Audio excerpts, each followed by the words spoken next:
Good morning. It's a cold, chilly morning out there on this Tuesday morning. It's going to be that way all day, it looks like. But anyway, I've found a scripture that I want to share with you. That scripture is from Galatians, the 6th chapter. It says, "Brethren, if any man is overtaken in any trespass, you who are spiritual, restore such a one in a spirit of gentleness, considering yourselves tested, lest ye also be tempted. Bear one another burdens, and so fulfill the law of Christ. For if anyone thinks himself to be something, when he is nothing, he deceives himself. But let each one examine his own work, and then he will have rejoicing in himself alone and not in another. For each one shall bear his own load. Let him who is taught the word share in all good things with him who teaches." This talks about pride, basically, about how we think of ourselves and how we think of what we do and what our job is or what our life is.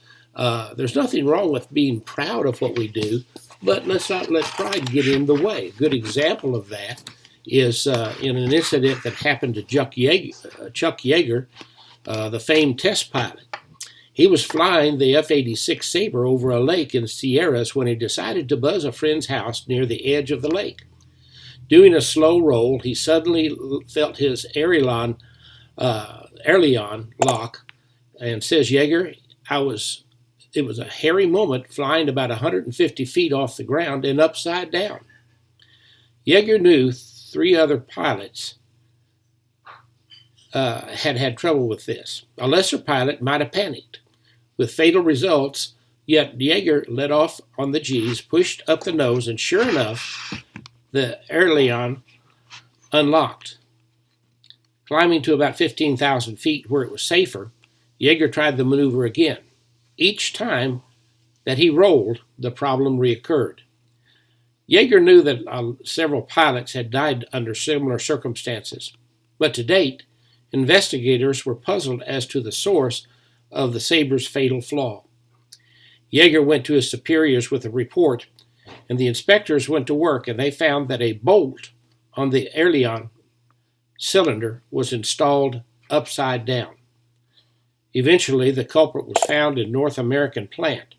He was an older man on the assembly line who ignored instructions about how to insert that bolt because, by golly, he knew that bolts were supposed to be placed head up, not head down. In a sad commentary, Yeager says that nobody ever told the man how many pilots he had killed. Sometimes our pride can get in the way and cause somebody else some real serious problems. So, as we think about this day, let's remember we need to be proud of what we do for Christ, but remember that Christ is there to judge what we do. And we ought to be proud of our children and our grandchildren, and there's nothing wrong with that, but don't let our pride get in the way of causing somebody else some problems. Hope you have a great day. If you go outside, bundle up. God bless you. See you tomorrow.